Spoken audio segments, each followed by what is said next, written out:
Welcome to this episode of Star Trek Reverie, where we are reviewing every single episode from Star Trek Strange, air quotes, Star Trek Strange New Worlds. Today we're going to talk about episode 6, and it's called Lost in Translation. Directed by Dan Liu, written by Onatra Johnson and David Reed.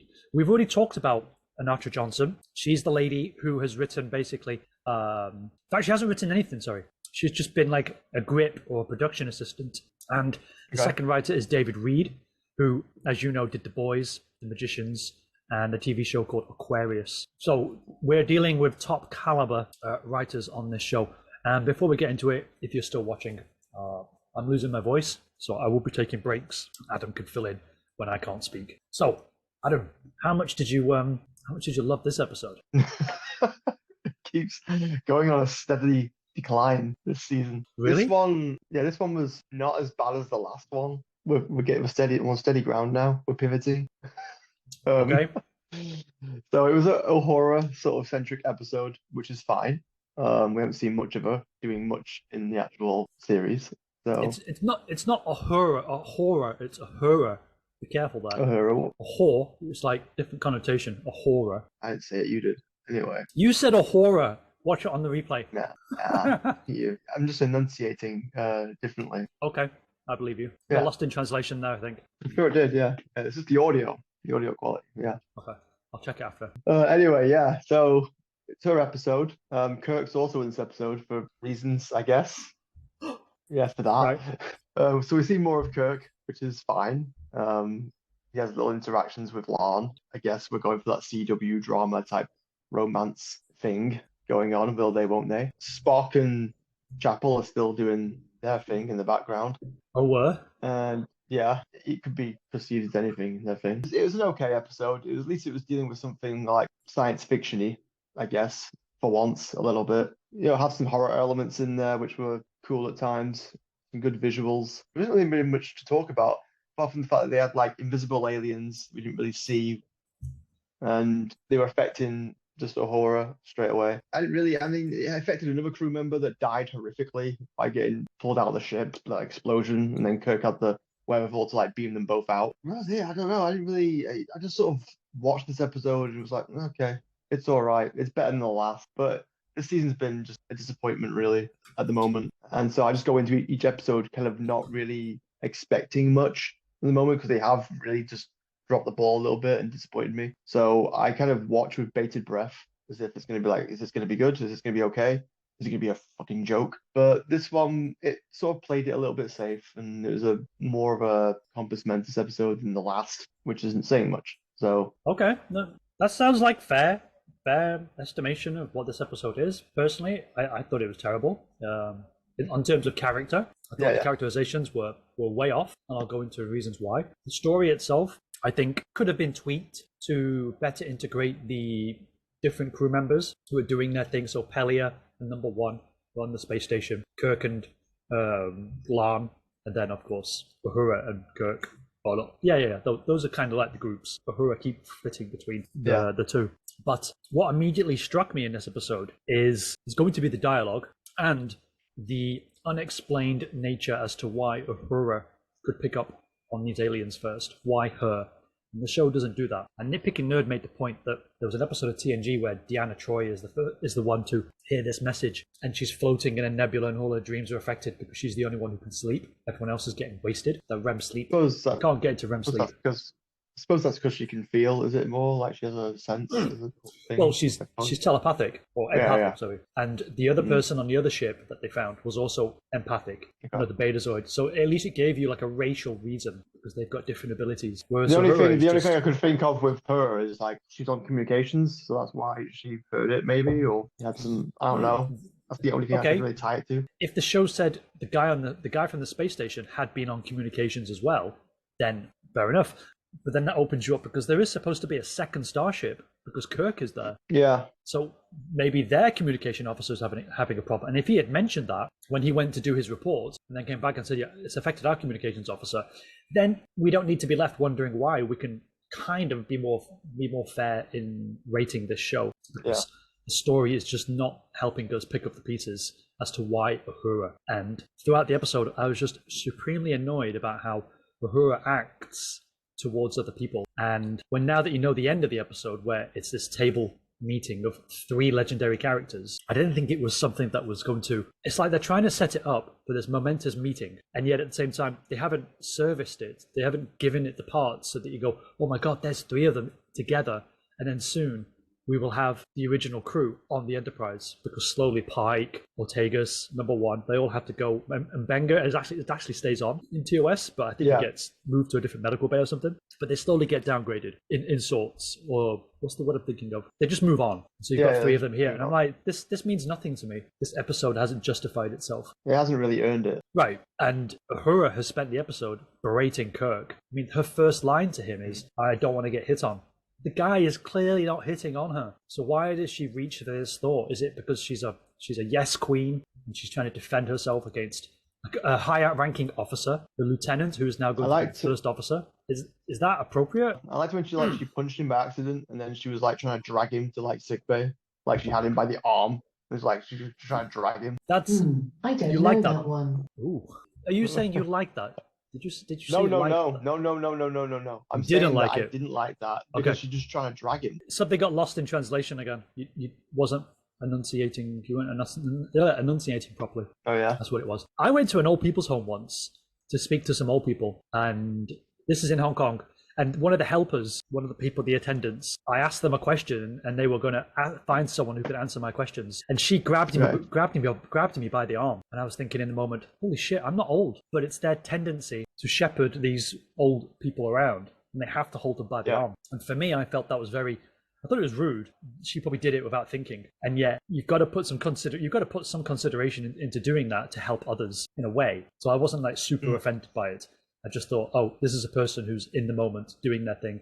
But with Uhura, there's no justification for grabbing him by the arm other than to emasculate him after hitting him as well. And we know from TOS Uhura that Uhura has no strength. So where did this punching ability come from? So there's that. And then she said, don't be a baby. It's like, dude, you probably broke his nose. I don't understand. Then, therefore, you're further emasculating him. And then he says to her, are you going to be all right? He still cares for her, so it makes him look better in this episode. But he says to her in that scene, are you going to be okay? And she just rolls her eyes, that's her answer. Yeah. And I was like, what the fuck? This is crazy. Yeah. I was fuming. It is strange. The dynamics are strange. I liked him, his characteristics in this episode. I liked him. But, I don't know, she just doesn't really feel like Uhura. She doesn't feel like her.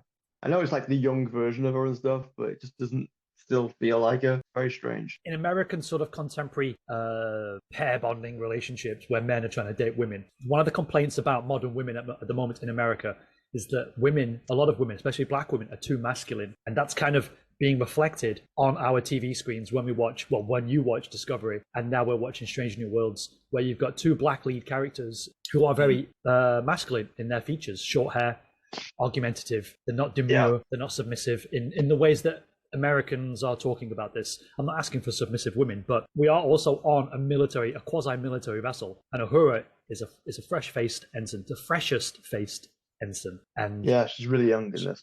She thinks she's in charge, and even you can see that at the end of the episode where she's telling Pike to fire the torpedoes. It's like, holy shit! I didn't like that. Right? She was on the bridge, and she was like, fire the torpedoes, and I was like, what the hell are you doing? But what interests me is that because TOS comes after this, she will maybe have learned something, or I know the show won't do this, but she will have learned something to then become more demure and less masculine. So it's kind of interesting. There's like a brewing metaphor where women in America have to change their attitude if they want to find a life partner, because they're trying to take the role of the man, or they believe that women are better than men. And you see it in the show, especially with the age of Renata Johnson, who is also a woman, that they got to push this narrative out that the women are better than men. And then, as you say, you can find men in the show who are basically the bad guys or the weaklings compared to the women. Like the guy sitting in the corridor because he doesn't have his memory. It wasn't a woman that was doing that; it was a man. It's been more apparent in this season, definitely. Yeah, and who was the fucked up guy in this episode? It was a man. Yeah. And you know what was callous, really fucking callous, is that when Captain Kirk says to the transport officer, "Beam us out," he doesn't say 3 to beam out. He doesn't even say 2 to beam out. He just says, "Beam us out," and we automatically know that the guy is going to die. But There's no reason to kill that guy. He's not an evil guy. But they just went, let's just get rid of him and kill him. Allow that man to die. It's so callous. There's no respect for life. It was funny actually because like when Pike and that were going through the corridors looking for that guy, he had like a red shirt with him, and I'm like, oh, he's like, I'm dead. Like, I'll wait here with this woman that's wounded, and I was like, he's dead. He's gonna die. We don't see him again, but I just got the feeling you are cannon fodder. And the woman is right, because it's one of those believe me endings. You got to believe me. You got to believe women, especially a black woman, and then we get to kill a guy in the process. It's so misandrist. It's so distorted in the way the gender dynamics and the dynamics of rank structure on this episode don't seem to make any sense. Lon can just go, Jim. Like, everyone's on a first name basis as well. It's wild. No one addresses each other by rank. Why? Yeah. The writing is so bad at the character level, and yet it can be tweaked at the overall story level. There's no fixing Uhura after this. She would see you next Tuesday, big time. That's how I interpret her actions in this episode. And I'm not pulling any punches on this. I'm being serious. There was no need for that kind of behavior. That's it.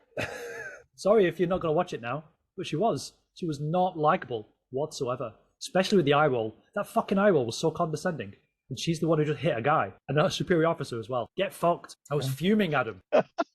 See, at least you watched all this episode. That's good.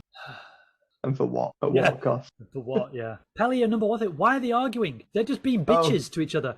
Where's the professionalism? Yeah, I didn't get that. I didn't get that. I didn't get why they were so argumentative with each other. And then it went nowhere.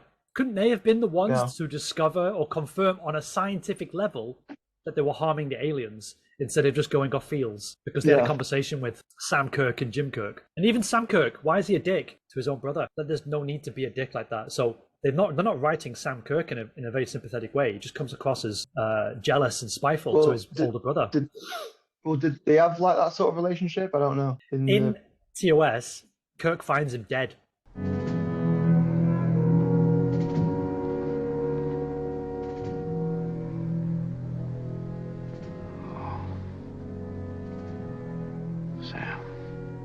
That's the only time you ever see Sam Kirk. Okay. So he's dead. They're probably just trying to flesh it out with some sort of brotherly sort of dynamic where, the one sort of is jealous of the other. I know, I can see where they're going with it. But it's so petty. You don't necessarily agree with it though. It's brotherly sort of stuff, isn't it? Family stuff. Sometimes you can not like your siblings. It's the natural thing. I don't think Sam dislikes his brother. I don't think he dislikes him. Just the dynamic of it, of like they're putting the relationship with their father. And the dynamic within the three of them, I guess. Like you said, the father's very sort of orientated about success and stuff like that. So I could see it's not out of the realms of like a reality, really. Okay, but think about it this way. If Sam is so upset about Kirk's success, and then in the episode he actually says, well, I'm on the flagship anyway, then what's his problem? He's on the flagship. His dad should be happy about that. And Kirk, they both achieve success in different ways. Kirk practically has his own command. He's the first officer of the Farragut. And Sam is a leading science officer on the flagship. Like, what are you crying for? What's the problem? That's just your perspective, though. It could be like, from a personal level, they're probably like different. No, but I'm trying to ground it. I mean, don't forget, a lot of these Star Trek characters in classic Trek were sort of stoic types, and they were above pettiness. When was anybody ever petty? Even Riker, when in the Best of Both Worlds, he was offered a command. He had legitimate reasons to want to stay on the Enterprise, and yet he could be so much more on another ship because it's a promotion. And yet he stays there, but it's never treated in a way where we think, why is he upset? He's not upset. He's just going through the motions of understanding what a promotion means. And he even says to Deanna Troi, what do you think? She says, you changed. You're just more seasoned. And he's like, ugh, I don't want to hear that. But that's a legitimate sort of reaction to know that you've aged. And he's not aging into his role. So the writing is just more mature. And this is CW, to me, of course, you might be against this now, but to me, this is like having never seen CW drama, by the way. This is CW type characterizations of these stoic military-style officers. I'm trying to think of a war movie, an American war movie where there are brothers inside it. Oh, Backdraft. But Backdraft isn't about the military. What, do you remember Backdraft? Yeah, the firefighters, the Kurt Russell one. I remember it, but fucking don't remember much of it. Oh, the two brothers were in competition, but they're not military officers, so they're firefighters. Yeah. Okay. But they still did their job with a level of professionalism that this show could learn from. Did you know they made a Backdraft too? No. It's fucking garbage. I'm sure it is. It's probably a straight to DVD thing. Where did they do straight to Hulu these days? It's about Kurt Russell's son looking for a pyrotechnic guy, and he's like a criminal investigator. And they've actually got Kurt Russell's brother, on-screen brother from the first movie in this one. And they've got Donald Sutherland in it as well, who's still all fucked up and burnt, giving clues, even though he's been in jail for like the past 30 years. So, yeah. Don't watch it. Don't watch Backdraft 2. Not going to. Not going to. There's no plans. I have nothing else to say about this episode because it was just blah to me. And I was like, it's better than the last episode. That was my take. I had nothing to add to it because there wasn't anything else to write home about with this episode. I was just like, honestly, it was just not, you could miss it. It wouldn't matter. It had no consequence in the whole season to anything. There was a guy on the bridge. He was sitting next to Ortega, by the way. Oh, I did. I saw the guy. Yeah. When I was watching it, I was like, a man on the bridge besides Pike and Spock. But a man. He's still wearing red. God damn, this show annoys me. Like, that guy needs to wear yellow. It's yellow and red together. Just like Data and Wesley Crusher were red and yellow, or yellow and red. Yeah. Oh, fuck. And you know what was also interesting? Again, when we talk about another episode, I've got more to say anyway. So I'll carry this episode. I'm more excited about the next episode. The next episode is way better. Whoa, really? Okay. Yeah. There is a moment in this episode where Kirk meets Pike for the first time, and Pike now has he's now the fleet captain. In TOS, Kirk is asked, "Have you ever met Pike?" And he said, "I met him when he was fleet captain." You ever met Chris Pike? We met when he was promoted to fleet captain. About your age. Big, handsome man, vital, active. I took over the Enterprise from Spock. Served with him for several years. 11 years, 4 months, 5 days. Oh, again, another deep dive reference into something from TOS, and yet you fuck everything else up. And again, it's one of those, well, it doesn't interfere with my agenda, so we'll include it. It's crazy, yeah. They must have people in there that go, oh, that's that, and you can say this to this, and it references that, and you're like, okay, we'll stick it in. Yeah, the fanboys will be happy. Yeah, it's odd. Very. If I could say one more thing before we give our ratings, is the whole Pelia thing. That needn't have been like that. I don't understand why Pelia... In fact, let's go back to the beginning. Sorry. Uhura is watching videos of Hema helping her. And then Pelia says, "Oh, what are you doing here? You never speak to me." And she's like, "Really? I'm sure I've spoken to you." And I'm on Uhura's side, or Uhura, as you may have said earlier. I'm on her side in this exchange at the moment, because Pelia she's not really a character that's had much impact on me. And then after she's asked, "Why haven't you seen me?" And then Uhura says, "Oh, hi." There's some reason to avoid her on board the ship. They talk about Hema. She says, "Oh, I'm sorry that he died. He was an okay engineer." It's like, God damn it, one of the best characters from season 1, and you fucking shit on him. What a cunt. And then I was like, fuck you, Pella. Get out of here. Right? Like, why do that? The guy, the guy's dead. You don't have to say, yeah, he was okay. He strived. The guy was fucking blind. It's all right. She should know. She's got like lots of years and years of experience. She knows, Jake. He had a heart that you could get behind. In season 1, I genuinely liked him. So everyone can't say, oh, you're just a hater. I liked Hema as a concept. And then as they implemented him, they fucking kill him because he sacrificed himself. So he shows, the best ideals of what it is to be a Starfleet officer. And she's like, yeah, he was an okay engineer. Get fucked. Then she's arguing with number 1. It's like, okay, well, we could get something out of this, but you don't. You could have them bring up, like I said before, the scientific basis for killing the aliens. So now Pike is at the end of the episode like, well, I've got to speak to the Admiral now and explain that this fucking cunt here told me based on feels that we should stop doing this. Right? Yeah, I don't... Actually, that's the other thing. Actually, that's the other thing. They decided to destroy a whole like resource center thing. Yeah, the refinery. Yeah, just for shits and giggles, just for a hunch. There's no actual basis to real like what we're seeing right now. We're just basing it on what Uhura is like telling them, and it's like I'd be like, we need some proof. I can't just open fire on it. It costs lots of money. Right. So I'm saying, this is why I'm saying that the overall story could be tweaked by having the scientific evidence, but then you just shut it down. But no, maybe you've got to have that dramatic explosion at the end to satisfy. They're like, oh, just blow it up. And I'm like, blow it up? Whoa. It's explained to Starfleet like, yeah, we blew it up because my communications, officer was like, yeah, she heard voices and stuff, so they told her to blow it up. So I did. I'm fleet captain. Get fucked. It's like, fuck you, show. Oh, and the admiral, by the way, the admiral that he has to contact is a woman. It was a woman's Japanese name. Of course. Right? Because why would it be? Why would it be? Right. Even off screen. Even off screen. It's a woman in power. I've got a comment to share with you from the YouTube channel, and then we can give our ratings. Are you ready? Oh, okay. Yeah, go on. This is from Captain Vader. He says, I'm assuming it's a he, watched a clip from Talkville podcast where they talk about Smallville.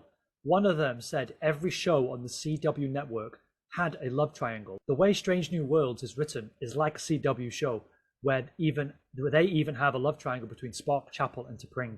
So it's deliberate, is what they're saying, because it's written with CW writers, and that's what you had to have in a CW show. Okay. So, final ratings. What was my last one? I can't fucking remember. Was it like a 1? My last one? Let's get. I think it was. I've actually I think got it was notes. a 1. I think it was a 1. Charades was a 1 for you, yes. Yeah. Yeah, I think this is a 2. Wow, better than Charades. Yeah. Better than Funny Better Spock. than Charades. That's Better wild. than Funny Spot. I know it's out there. One opinion. For you, it's going to be bloody, I don't know, because you're a hater. No, let's not get lost in translation here. I haven't said my score. I might change your mind. It's going to be a 1 for me as well, because they don't write the characters. Uhura suffers as a character. Yes, I'm calling Uhura a cunt, but it's not her fault. She's written that way, and the story could have been tweaked so that you could at least have some science behind it, because this is Star Trek, not CW. Yeah. You need the science aspect. You need the act of discovery. They haven't discovered anything. You've just got the feels of one woman. So this is a 1 for me as well. Yeah. So this is the lowest rated episode from me. Last week's was a U. Yeah, it is a shame. It's a shame. Shall we stop this one and then jump on Lower Decks? Today, listeners or viewers, we are going to do a double bill. So we're going to end this Zoom call, and then we're going to come right back, and then we're going to do Lower Decks.